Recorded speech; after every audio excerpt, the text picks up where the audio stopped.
Good morning sir.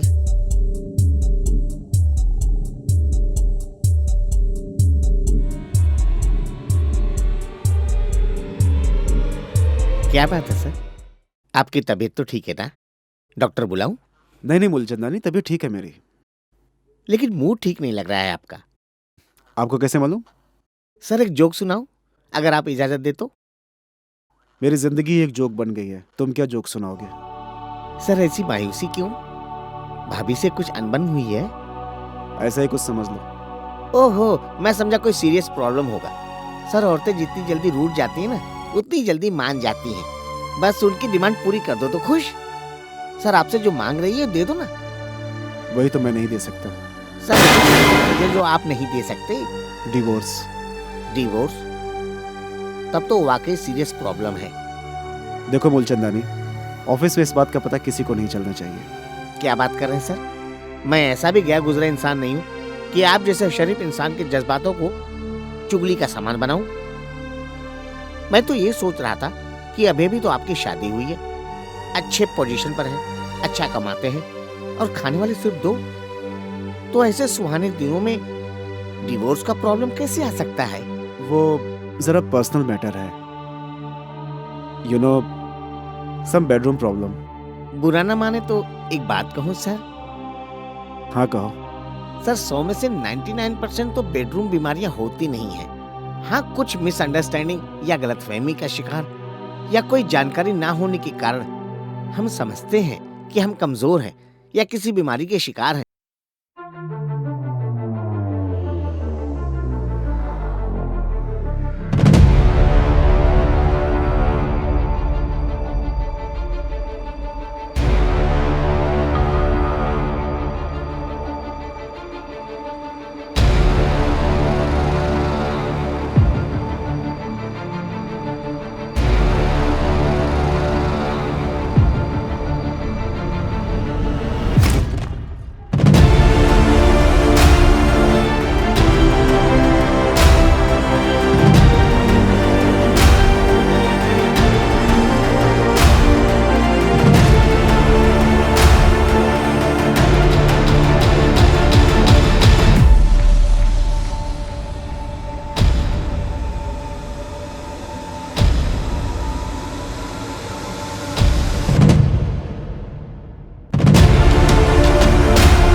मेरे boss हाँ mister sir. Pawan. Hello, just take a seat. Thank you sir. और मूलचंदानी, आजकल किसका मूल ढूंढने में लगे हो? तुम्हारा। मेरा? हम्म। मगर क्यों भाई? अरे यार, एक तुम हो, तुमने इतना बड़ा नाम कमाया, सब तुम्हें जानते और मुझे मेरी गली का कुत्ता भी नहीं पहचानता। रात को जब देर से घर पहुंचता हूँ ना, पीछे पड़ जाते हैं, काटने को दौड़ते हैं, कुत्ते कहीं के। तो जाओ, जाकर उसका भी मूल ढूंढो। वो तो मैं ढूंढ कर ही रहूंगा, वरना मेरा नाम मूल चंदानी भी बदनाम हो जाएगा। सही है। मेरी छोड़ो, इनकी समस्या को हल करो। हाँ तो मिस्टर पवन, ये बताइए, ऐसी क्या बात हुई कि मामला डाइवोर्स तक पहुंच गया? आपकी शादी कैसे हुई थी? I mean, it is love marriage और अरेंज? जी अरेंज्ड मैरिज। पहली नज़र में प्रिया मुझे पसंद आ गई थी और मैं उसे चाहने लगा था। वो चाहत आज भी बरकरार है, लेकिन सिर्फ चाहत से क्या होता है। मैं सर उसे वो खुशियां नहीं दे पाया जो एक पति को एक पत्नी को देनी चाहिए। मिस्टर पवन, एक काम कीजिए, शुरू से सारी बात मुझे डिटेल में बताइए ताकि पूरा केस मुझे समझ में आ जाए। हमारी शादी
हाँ तो मिस्टर पवन, ये बताइए कि फाइनली आपके और आपकी पत्नी के बीच में शारीरिक संबंध कब स्थापित हुआ? डॉक्टर साहब, मैंने कोशिश तो बहुत की, लेकिन आज तक कामयाबी नहीं मिली। किस तरह की कोशिश, जरा डिटेल में बताएंगे प्लीज।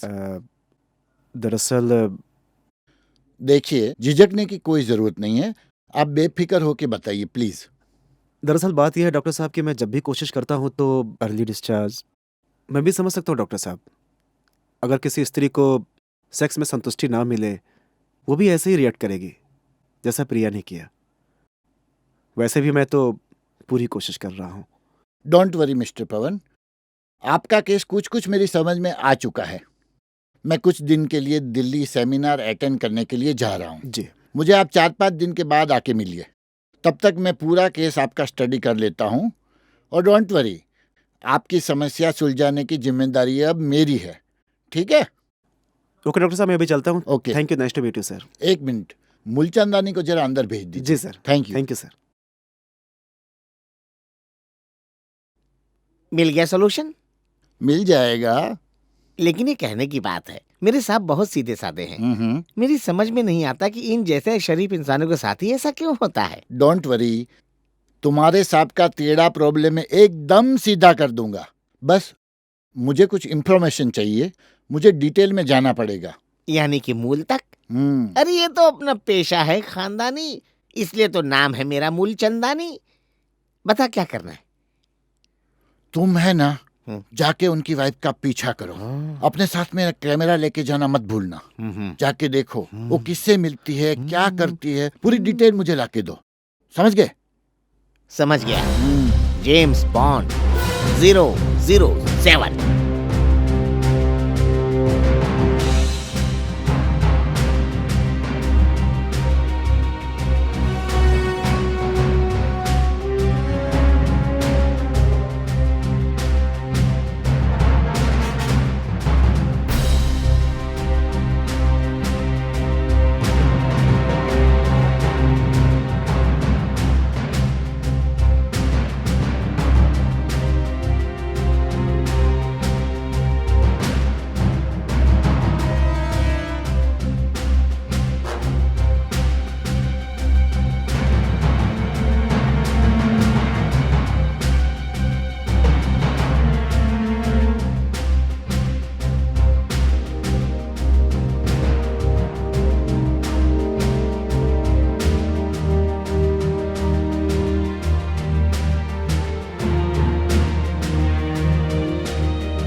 मिस्टर पवन, आपकी समस्या है फोर प्ले।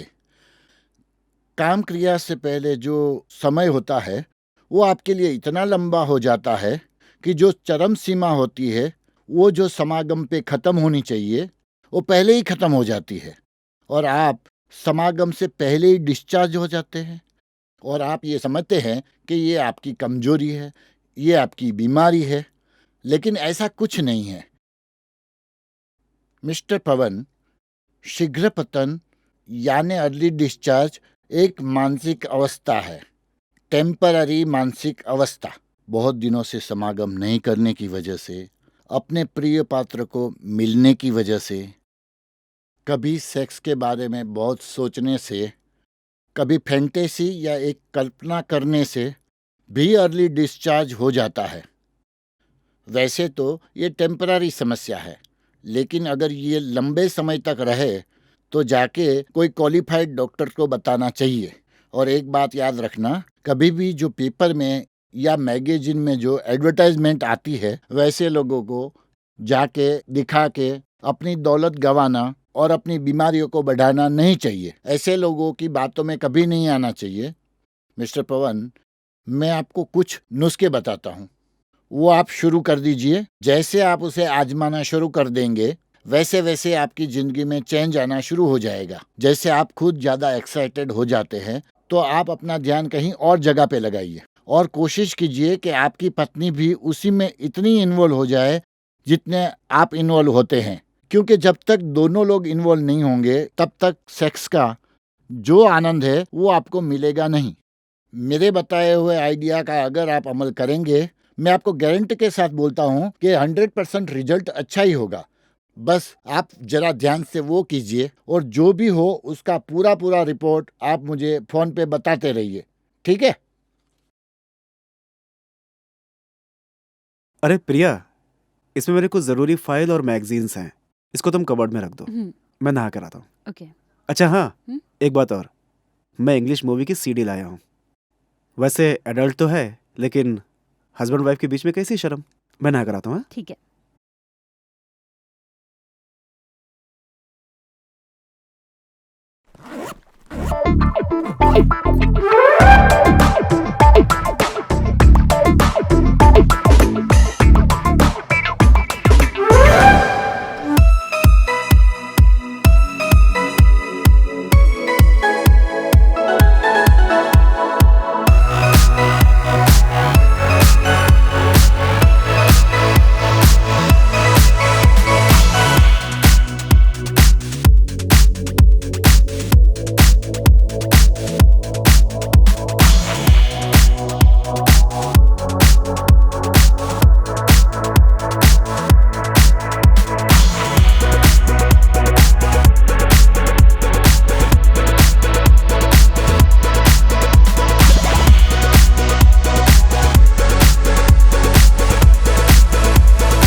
आइए मिस्टर पवन, बैठिए।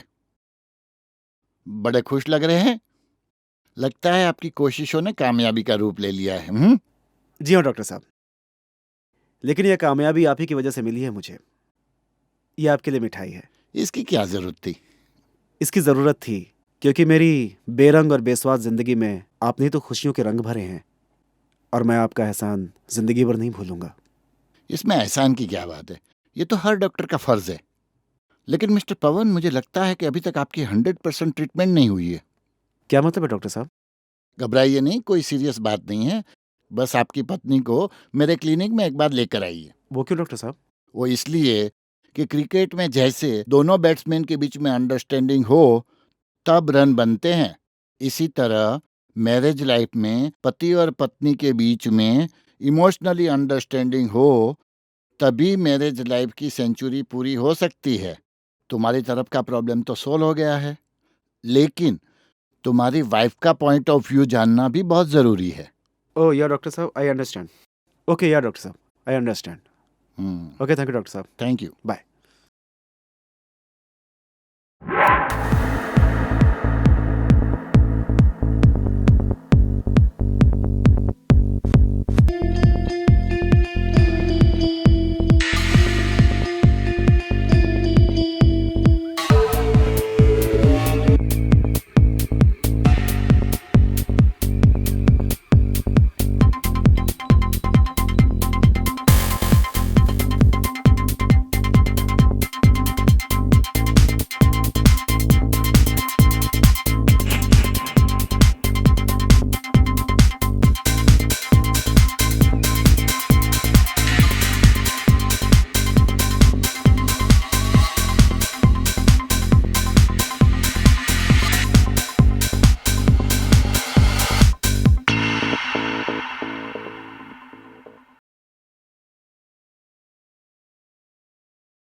मैं नहीं पहचानती इसे।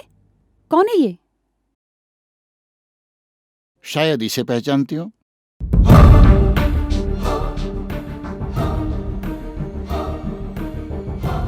इसका मतलब आप मुझे ब्लैकमेल करना चाहते हैं? मैडम, मैं नहीं, रॉकी आपको ब्लैकमेल कर रहा है, और वो भी इमोशनली। आप झूठ बोल रहे हैं। वो मुझे चाहता है। चाहता है आपको? ठीक है, ये कुछ और फोटोग्राफ है, देख लीजिए।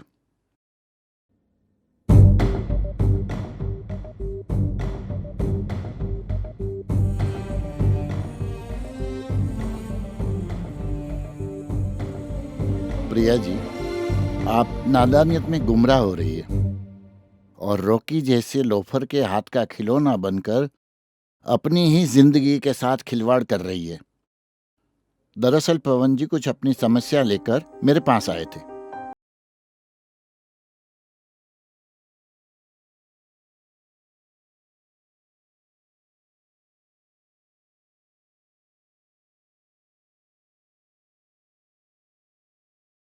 से कितनी ही लड़कियों को शादी का सपना दिखाकर रॉकी उनके जिस्मों के साथ खेलता है।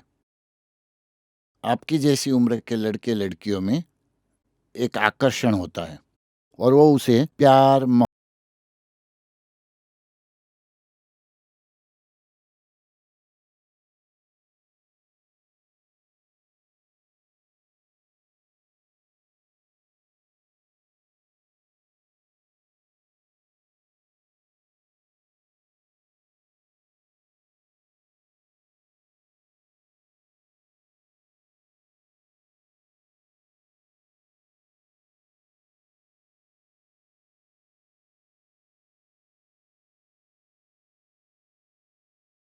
नहीं जाने।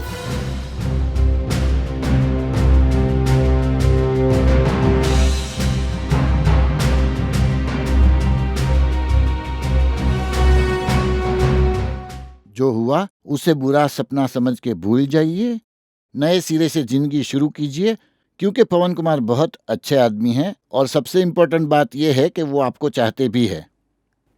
आपकी बात सच है डॉक्टर साहब। अरे आइए पवन जी, हम आपके बारे में ही बात कर रहे थे। क्यों, किसी दवा का एक्सपेरिमेंट करना चाहते हैं क्या मुझ पे? Now no experiment, only enjoyment. Best of luck to you thank for you. Your future life. Thank you sir. Okay, चलो प्रिया।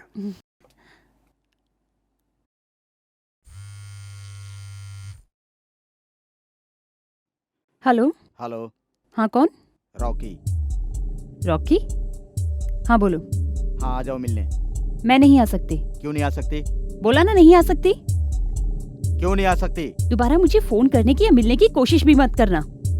तुम जानते हो ना, एक शादीशुदा औरत को परेशान करने से पुलिस वाले क्या हर्ष करते हैं? जानता हूँ, देख लूंगा मैं। Shut up. आप? वो एक्चुअली उस दिन आप टिकट लाए थे। कौन सी? अच्छा, वो कुल्लू मनाली वाली। हाँ हाँ, वही। वो तो मैंने कैंसिल करवा दी। तुम्हारी मम्मी की तबीयत जो खराब थी। मम्मी को अब कोई तकलीफ नहीं है, वो बिल्कुल ठीक है। अच्छा, टिकट तो मैं करवा लूंगा, लेकिन उसके लिए आपको मुझे रिश्वत देनी पड़ेगी। रिश्वत देनी पड़ेगी? कैसी? ऐसी। दोस्तों, जिंदगी में जितनी समस्या है, प्रॉब्लम है, उतने ही समाधान भी है, सॉल्यूशन भी है। पवन कुमार के केस के बारे में जान के आपको अर्ली डिस्चार्ज यानी कि शीघ्र पतन के बारे में काफ़ी कुछ जानने को मिला होगा। Any other question please? Sir, AIDS एक खतरनाक बीमारी है और इसका इलाज सारी दुनिया में अब तक नहीं निकला। क्या ये सही है? सही कह रहे दोस्त।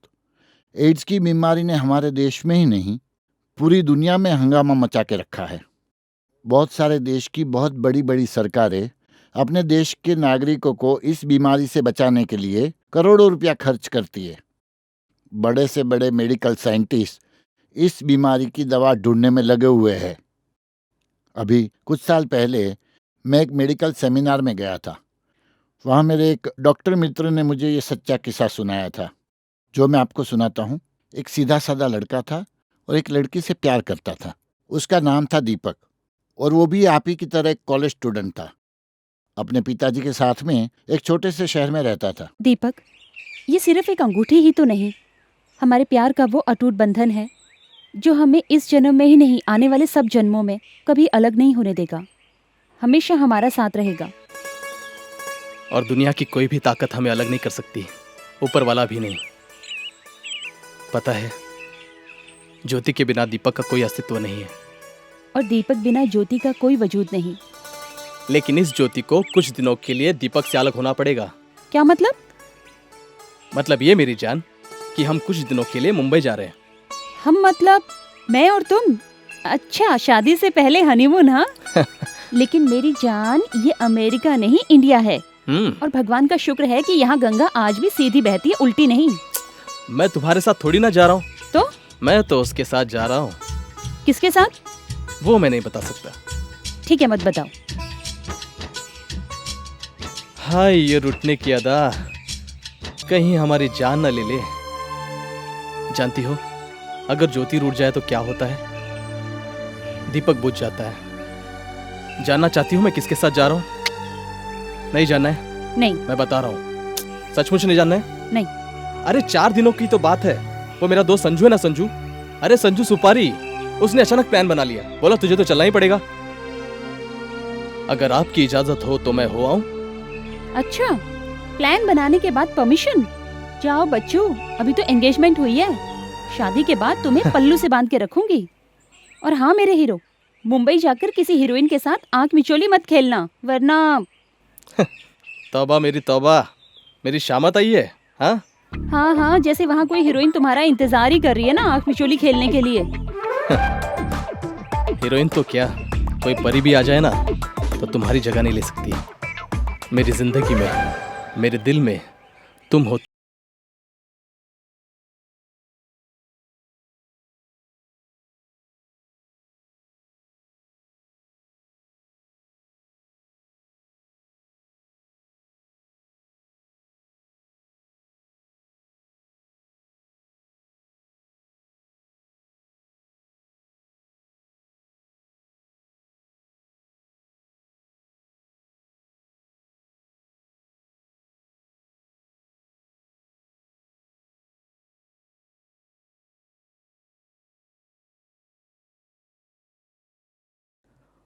पापा,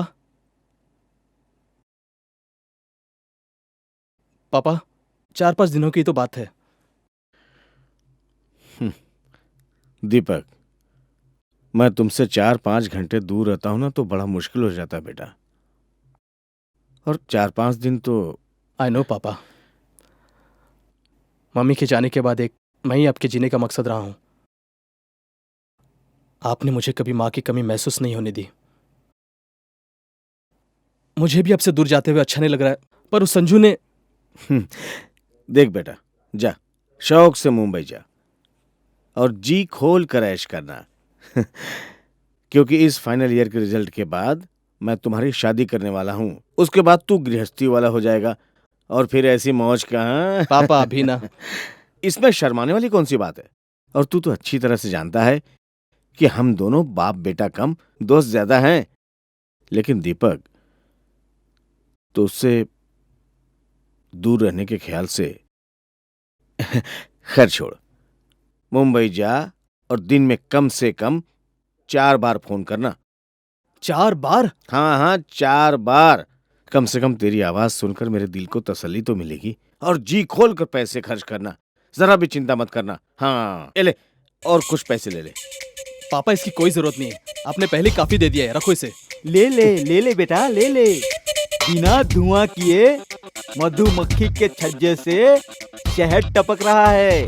ले ले ले ले, वरना ये तेरा कंजूस मक्खी चूस बाप और पैसा दे। ओए डॉक्टर, अरे कंजूस होगा तू, तेरा बाप, तेरा मरीज, तेरा कंपाउंडर। अबे मैंने मेरे बेटे के सामने पैसे का मुंह नहीं देखा अब तक। लेकिन देख, मैं तेरा मुंह देखने के लिए आ गया हूँ। मेरा मुंह देखने के लिए नहीं, मुफ्त की चाय पीने आ गया सवेरे सवेरे। आ गई ना कंजूसी सामने।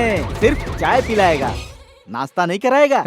मैं तो तुम्हें वास्तव ही कहूंगा, क्योंकि श्री यानी कि लक्ष्मी जी, और लक्ष्मी जी को तो तूने तिजोरी में बंद करके रखा है। रखना पड़ता है माथुर, नहीं तो तेरे जैसे झोला छाप डॉक्टर ना अच्छे खासे इंसान को मरीज बनाकर उसका बैंक बैलेंस कम करवाने के चक्कर में लगे रहते हैं। बस बस बस, आप दोनों जब भी मिलते हो ना, भारत और पाकिस्तान का मैच शुरू हो जाता है, वो भी फाइनल। अच्छा डॉक्टर अंकल, ये तो बताइए आज सवेरे सवेरे, हाँ सब ठीक तो है ना? हाँ हाँ, सब ठीक है बेटा। ये जो तुम्हारे पास वाले मिस्टर सक्सेना है ना, उनको थोड़ी सांस की बीमारी हो गई थी, इसीलिए आना पड़ा। और वहां जाकर पता चला कि तुम मुंबई जा रहे हो, इसीलिए सोचा कि तुमसे भी मिल लूं और ये तुम्हारे बाप का बैंक बैलेंस भी कुछ कम कर दूं, चाय वाय पीकर। अच्छा अंकल, ये बताइए मुंबई से आपके लिए क्या लेकर आऊं? कुछ नहीं बेटा, हाँ ये तुम्हारे पापा के लिए एक वॉकिंग स्टिक लेकर आना, इस बुढ़ापे में बेचारे को कुछ काम आ जाएगी। ओए माथुर, मैं बूढ़ा नहीं, बूढ़ा होगा तू, मैं तो अभी भी जवान हूँ। हाँ मेरे जवान दोस्त, एक काम करते हैं, दीपक से पहले तुझे दूल्हा बना देते हैं। अरे दीपक, हाँ? मुंबई से कोई खूबसूरत हीरोइन से अपने बाप के रिश्ते की बात चला देना, क्योंकि कॉलेज में ये लड़कियों के साथ बात करने में शर्माता था, इसकी तरफ से मुझे ही बात करनी पड़ती थी। हाँ, और उसमें भी तू लोचा करता था। लोचा? अरे मैंने कब लोचा किया? अरे हाँ, वो करिश्मा वाली बात। उसमें क्या हुआ दीपक पता है? रेशमा की जगह मैं करिश्मा को लेटर दे आया और वो निकली प्रिंसिपल साहब की बेटी। ओह, अरे 10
क्या बात है दीपक बेटा, माया नगरी मुंबई तुम्हें कैसी लगी? ठीक थी पापा, कुछ खास नहीं। कोई खास नहीं बेटा, जब से तुम मुंबई से आए हो तब से कुछ बुझे बुझे से नजर आते हो। लगता है तुमने वहां पे कुछ एंजॉय नहीं किया, या फिर तुम्हारी दोस्तों से कुछ अनबन तो नहीं हो गई ना? नहीं पापा, ऐसी कोई बात नहीं है। तो फिर ज्योति के साथ तुम्हारी? नहीं पापा, ज्योति के साथ कोई बात ही नहीं हुई मेरी। ठीक है। हेलो। अंकल मैं ज्योति। हाँ हाँ ज्योति बेटा। Good morning. हाँ गुड मॉर्निंग, गुड मॉर्निंग। कैसी हो? बिल्कुल ठीक। बड़ी लंबी उम्र है तुम्हारी। अभी हम तुम्हारे ही बारे में बात कर रहे थे। हम कौन? अरे हम यानी कि मैं और दीपक। दीपक आ गया? क्या तुम्हें मालूम नहीं कि दीपक मुंबई से वापस आ गया? नहीं। दीपक, तुमने ज्योति को फोन करके बताया नहीं? पापा वो मैं थक गया था, इसलिए बता नहीं पाया। नहीं नहीं नहीं ज्योति बेटा, क्या है ना, थक गया था इसलिए फोन नहीं कर सका। अभी दीपक क्या कर रहा है? अभी हाँ। हम नौकर के हाथ का खाना खा करके बाप बेटे हॉल में गपशप कर रहे थे। अकेले अकेले मेरे बिना खा लिया? हाँ बेटे, हमारी बहुत तमन्ना है बहू के हाथ का खाना खाने की। आ जाओ ना जल्दी से घर हमारे। आप पापा से बात कर लीजिए। अरे बेटा, जैसे ही तुम्हारे पापा हमको मिलेंगे ना, तुम्हारे जन्म टिक का फरमान जारी करवा दूंगा। फरमान? अरे मेरा मतलब है शादी की डेट पक्की करवा दूंगा। शर्मा गई। ये लो दीपक से बात कर लो। जी। लो। हाँ। कैसे हो दीपक? नहीं, अच्छा हूँ। क्या चल रहा है? कुछ खास नहीं। तो फिर आज मिलोगे? मिलते हैं। ठीक है। ठीक है। हाँ। दीपक बेटा, तुम मुझसे लाख छुपाओ, लेकिन कोई न कोई बात ऐसी जरूर है। देखो बेटा, मैं तुम्हारा बाप कम, तुम्हारा दोस्त ज्यादा हूं। अगर कोई प्रॉब्लम है तो? नहीं पापा, कोई प्रॉब्लम नहीं है। तो कहीं मुंबई नगरी में तुम्हारी किसी लड़की के साथ आंख तो नहीं लग गई ना? हाँ। नहीं, ऐसा कैसे हो सकता है? ज्योति के सिवा मैं किसी के बारे में सोच भी नहीं सकता पापा। मैं जानता हूं दीपक बेटा कि तुम ज्योति से बहुत मोहब्बत करते हो, इसलिए तो मैं चाहता हूं कि उसके बाप से मिलकर मैं तुम्हारी शादी की बात जल्द से जल्द पक्की करवा लूं, ताकि तुम्हारी जिंदगी में कोई मायूसी का अंधेरा न छा जाए। ज्योति का प्यार हमेशा उजाला बनकर तुम्हारी जिंदगी को रोशन करता रहे। My son, keep it up, enjoy yourself.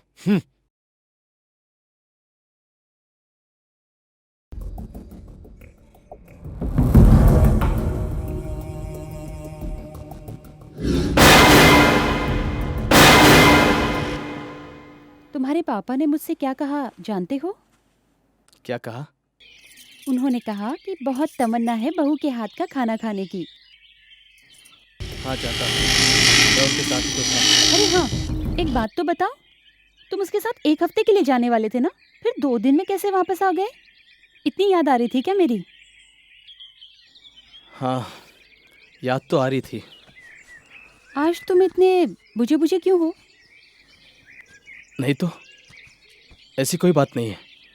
अच्छा चलो फिर आइसक्रीम खाने चलते हैं, तुम्हारी फेवरेट स्ट्रॉबेरी। नहीं यार, आज इच्छा नहीं है। दीपक, चेहरा मन का आईना होता है, और तुम्हारी खामोशी आने वाले किसी बड़े तूफान की गवाही दे रही है। वो सुपारी, क्या नाम था उसका? संजू ने कोई बदमाशी तो नहीं की ना? संजू? हाँ। नहीं नहीं, वो क्या बदमाशी करेगा? अच्छा छोड़ो, ये बताओ मुंबई से मेरे लिए क्या गिफ्ट लाए हो? तुम्हारे लिए वो? अच्छा छोड़ो, तुम इतनी जल्दी आ गए, यही मेरे लिए बहुत बड़ा तोहफा है। चले ज्योति? इतनी जल्दी? पहले मैं जाने की जल्दी करती थी और अब तुम। नहीं, वो पापा कह रहे थे कुछ जरूरी काम है, घर जल्दी आ जाना। चले? चलो।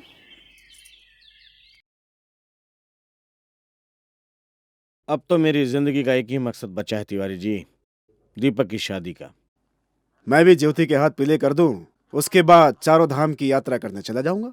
तिवारी जी, आप घूमते रहिएगा चारों धाम, और मैं रहूंगा अपने धाम, भाई अपनी बहू के हाथ का लज्जतदार खाना खाने के लिए। हाँ। श्रीवास्तव जी, हाँ जी। मैंने अपने पंडित जी से ना मुहूर्त निकलवाया है। हाँ। उन्होंने कहा है कि 15 मार्च की तारीख शादी के लिए अति शुभ दिन है। 15 मार्च की तारीख? हाँ। यानी कि तिवारी जी, मैं चलता हूँ। अरे क्या हुआ समझे जी? अरे शादी की तैयारी करनी है, थोड़े दिन तो बचे हैं ना। अरे अभी तो काफी दिन बाकी हैं। नहीं नहीं, फूल वाले को बुक करना है, मिठाई वाले को बुक करना है, बहुत बड़ा मंडप बनवाना है तिवारी जी। इकलौते बेटे की शादी है, सारा शहर देखेगा, इतने धूमधाम से करूंगा। अच्छा तिवारी जी, मैं चलता हूँ। अच्छा अच्छा अच्छा। मैं जानता था यही होगा, इसलिए मैंने दीपक को फोन करके बुला लिया है। दीपक आ रहा है? हाँ, ताकि तुम जल्दी डिजाइन पसंद कर सको, क्योंकि तुम दोनों ही एक दूसरे की पसंद को अच्छी तरह समझ सकते हो। अरे बेटी, ये कार्ड तो लेती जाओ। कौन सी डिजाइन पसंद की है दीपक को कैसे बताओगी? बावली हो गई है। हे ईश्वर, इस बच्ची को ऐसे ही हंसते खेलते रखना, इसके सुख पर कभी कोई दुख की छाया ना पड़ने देना। ये कैसा है? अच्छा है ना? अच्छा है। और ये सबसे डिफरेंट भी है। यही फाइनल करते हैं, ठीक है ना? ठीक है। ओके। दीपक, मेरे कानों में तो अभी से शहनाई के सुर गूंज रहे हैं। तुम दूल्हे बने हो और मैं दुल्हन के रूप में। अच्छा लगेगा ना? अग्नि के वो 7 फेरे, मैं सज के सेज पे बैठी हूँ, तुम धीरे से आते हो और मेरा घूंघट उठाते हो। और फिर याद है ना, हमने एक दूसरे से सुहागरात पर क्या देने का वादा किया था? मुझे तो सब याद है, तुम कहीं भूल तो नहीं गए? अरे दीपक, क्या कर रहे हो? सामने देखो, साइकिल वाला। क्या कर रहे हो दीपक? शिट।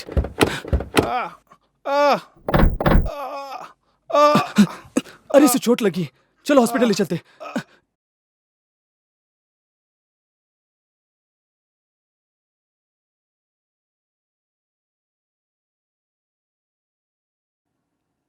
डोंट वरी, सर पे थोड़ी सी चोट लग गई है, खून बह गया है, 1 बोतल खून देना पड़ेगा। डॉक्टर, मरीज का ब्लड ग्रुप ए नेगेटिव है, जो इस वक्त हॉस्पिटल में अवेलेबल नहीं है। ब्लड बैंक में फोन किया? जी सर, लेकिन वहाँ भी नहीं है। ओके, मैं दूसरे किसी ब्लड बैंक में फोन करके देखता हूँ। अंकल ऐसी बात हो तो आप मेरा ब्लड ले लीजिए ना। तुम्हारा ब्लड ग्रुप कौन सा है? ए नेगेटिव। ठीक है, नर्स इन्हें अंदर ले जाओ। आइए आप मेरे साथ।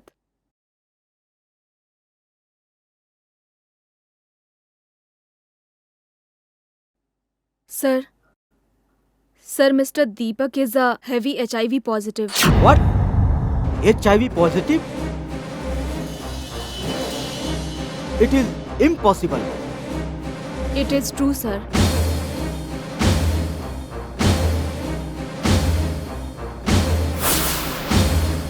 ये तुम क्या कह रहे हो माथुर? मैं सच कह रहा हूँ श्रीवास्तव, दीपक के खून में HIV पॉजिटिव पाया गया है।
हेलो।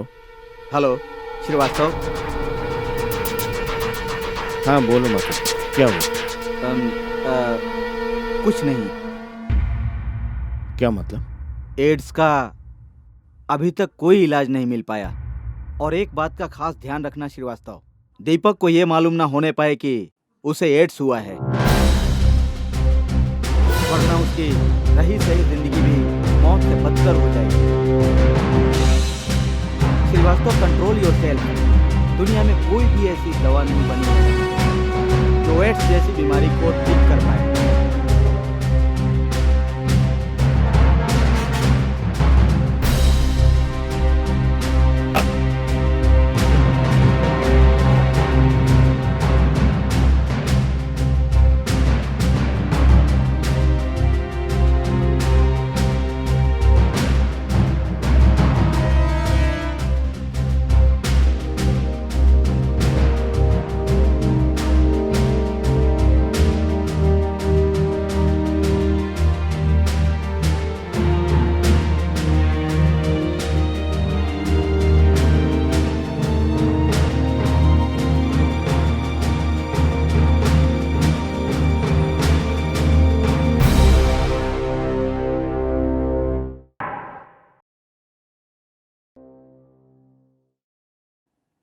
दीपक को एड्स है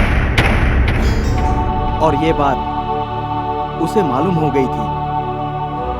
इसीलिए नींद की गोलियां खाकर उसने खुदकुशी करने की कोशिश की। तुमसे किसने कहा? खुद दीपक ने। जब तुम दवाई लेने के लिए बाहर गए थे, होश में आते ही दीपक ने मुझे सारी बात बता दी कि जब वो मुंबई गया था, वहां किसी कोठे पर भी गया था और वहां किसी वेश्या के साथ शराब पीने के बाद इंसान को भले बुरे की तमीज कहाँ रहती है।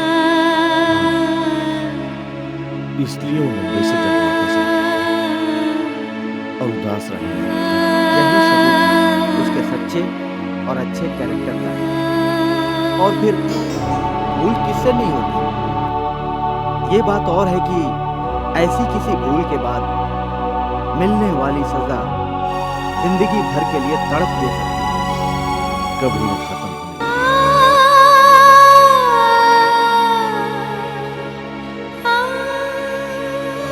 अपने आप को संभालो। मैंने तो अपने आप को संभाल लिया, लेकिन ज्योति को जब इस सच्चाई के बारे में पता चलेगा तो उसके दिल पे क्या गुजरेगा, ये सोचकर मैं समझ सकता हूँ।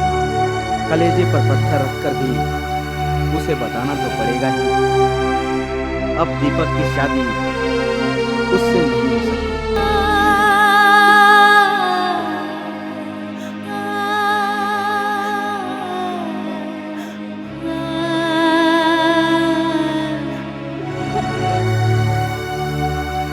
दीपक के भूल की सजा हम उसको मुझे उसके पिताजी से बात करनी है। मुझे ज्योति को भी समझाना पड़ेगा कि दीपक को हो जाए किसी और के साथ।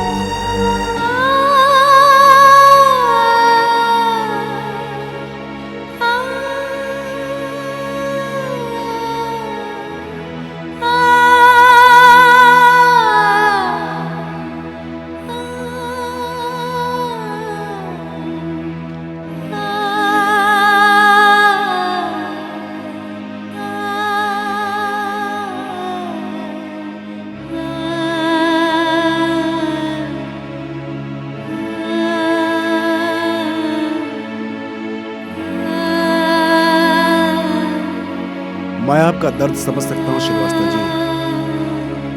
कैसे कैसे रूप में ये इंसान के सामने आ जाते हैं।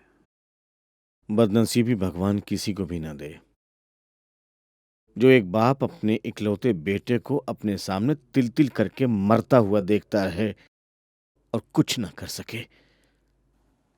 हौसला रखिए, हौसला रखिए श्रीवास्तव जी। मैं भी बड़ी उलझन में हूं, किस तरह से ज्योति को समझाऊंगा। शादी का दिन भी करीब आ रहा है और श्रीवास्तव के साथ आया हूं ज्योति को सच्चाई बताने और ये समझाने की ऐसी बीमारी वाले इंसान के साथ शादी करना यानी अपनी जिंदगी से बेईमानी करना है।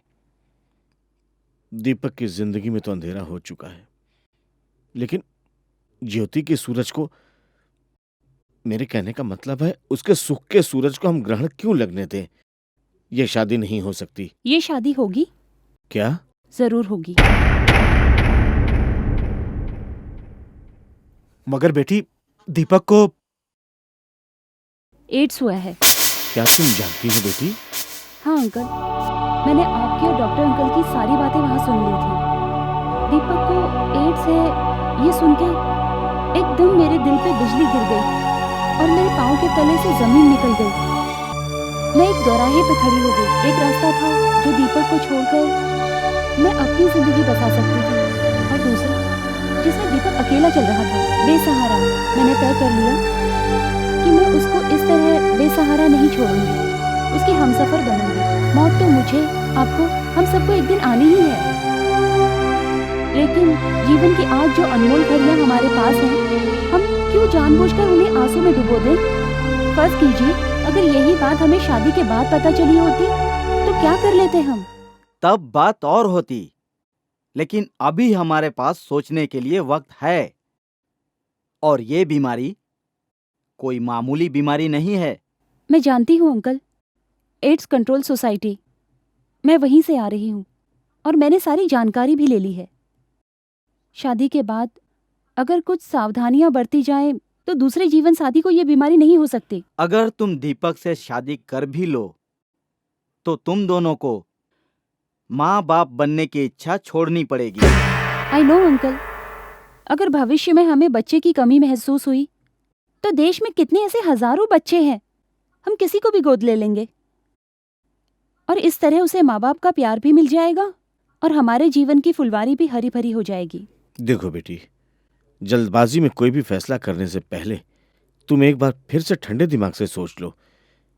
कहीं ऐसा न हो कि तुम प्रेम के भावना में बहके शादी तो कर लो, लेकिन बाद में पछताना पड़े। ऐसा आप सोचते हैं अंकल, ऐसा कुछ नहीं होगा। मैंने दिल और दिमाग दोनों का कहा माना है और तभी इस फैसले पर पहुंची हूँ। दिल के जरिए मैं दीपक की जिंदगी में रोशनी का उजाला कर सकती हूँ और दिमाग के जरिए मैं अपनी जिंदगी के साथ ईमानदारी कर सकती हूँ। थैंक यू बेटी, थैंक यू सो मच। लेकिन बेटी, दीपक मानेगा क्या? उसे मैं मना लूंगी अंकल। उसका हर आंसू मैं अपनी आंखों में पिरो लूंगी और अपनी हर मुस्कान उसके होठों पे सजा दूंगी।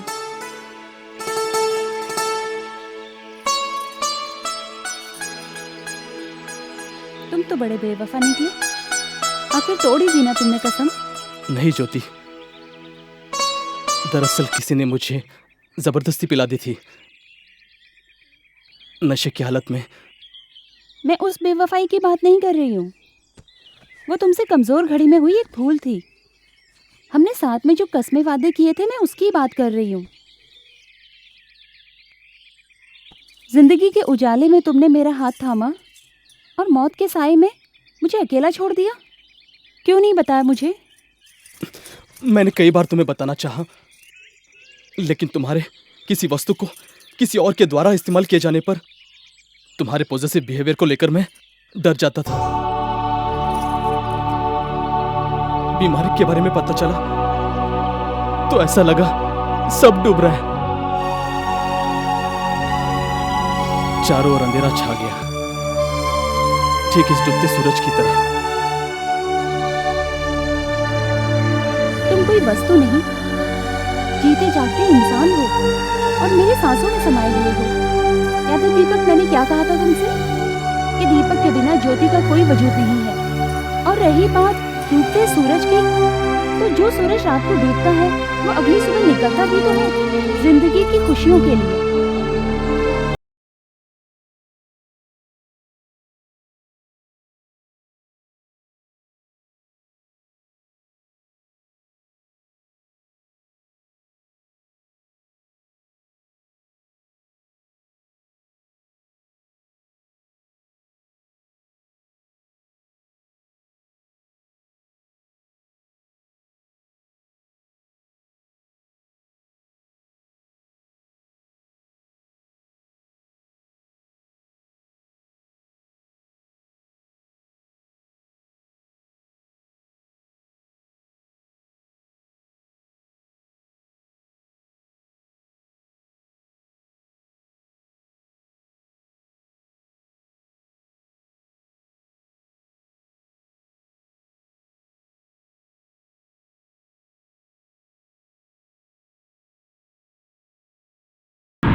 तो दोस्तों, उम्मीद का दामन कभी नहीं छोड़ना चाहिए। इस डिस्कशन से आपने ये जाना होगा कि सेक्स का ज्ञान हमारे लिए आशीर्वाद के समान है और अज्ञान अभिशाप के समान है। मैं फिर से आपकी कॉलेज मैनेजमेंट को धन्यवाद देना चाहूँगा, जो उन्होंने आपकी कॉलेज में ये ओपन डिस्कशन रखा। दोस्तों, हो सकता है कि समय मर्यादा की वजह से आपके बहुत सारे क्वेश्चंस रह गए हो, तो आप मुझसे या किसी भी जेन्युइन सेक्सोलॉजिस्ट से जाके खुले दिल से उनके साथ चर्चा कर सकते हैं, आपकी समस्या का समाधान ढूंढ सकते हैं। उसके लिए आप कोई भी शर्म मत कीजिए, किसी भी तरह की झिझक मत कीजिए। और मैं अपनी गवर्नमेंट को, अपनी सरकार को भी रिक्वेस्ट करूंगा कि हर कॉलेज में, हर स्कूल में सही टाइम पे, सही वक्त पे बच्चों को सेक्स एजुकेशन देना चाहिए, ताकि वो अपनी युवा जिंदगी में कभी कोई गलत रास्ते पे या गलत कदम न उठाए। क्योंकि हमारी युवा पीढ़ी अगर उन्नत होगी तो हमारा देश भी सर उठा के उन्नत हो पाएगा। No friends, it is not the end. In fact, it is the beginning.